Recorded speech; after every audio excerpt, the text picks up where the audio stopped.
Melaki, Melaki.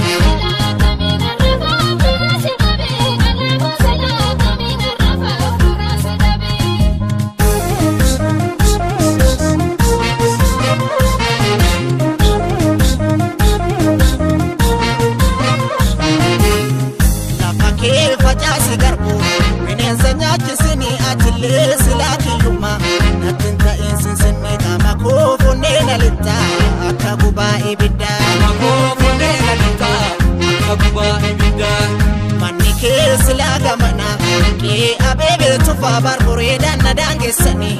akam gode tan fa gungumte ya inaftu namo gargarin banu lamo gungumte ya inaftu namo gargarin banu lamo shakari odani marbu sanyi faja samale atille silaki yuma gargar no ba samale sanyi warra jamo dabale oson sidu kagale warra jamo dabale oson sidu kagale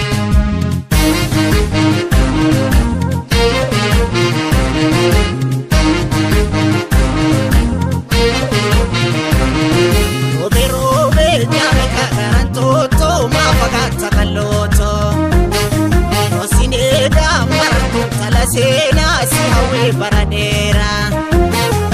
Ulani ko ano maksu tuniga Bako bata pambatu Ano fiko jajabatu Ofegi kwanu kete sinyatu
Melaki barbacha kenjora sifan jabe midama shay barbacha kenjora sifan jabe midama Melaki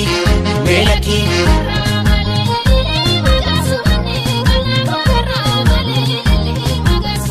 Melaki Melaki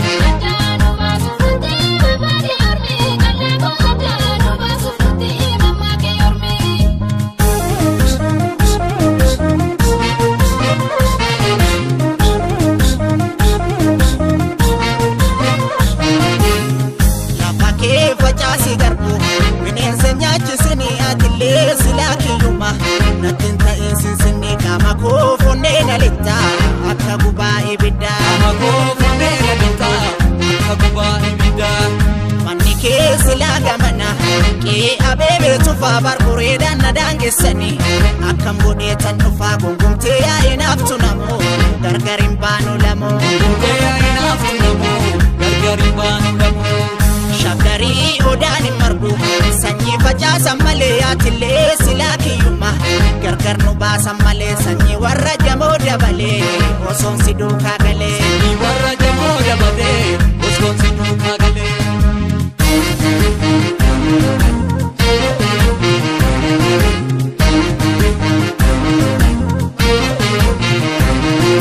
Obero be jare kagaranto to ma bagata kaloto Osinega martum talasena si hawe baradera Ulani ko ano maksu tuniga Barko bata pambatu Wano fiko jajabatu Ofegi kanu keti sinyatu Wote jabini tihami kalosani anambaha Ola chasi hidi Woto kiti warisabe kanita kaiti sirbi hamatu Malu miti Wote jabini tihami kalosani anambaha Ola chasi hidi Woto kiti warisabe kanita kaiti sirbi hamatu Malu miti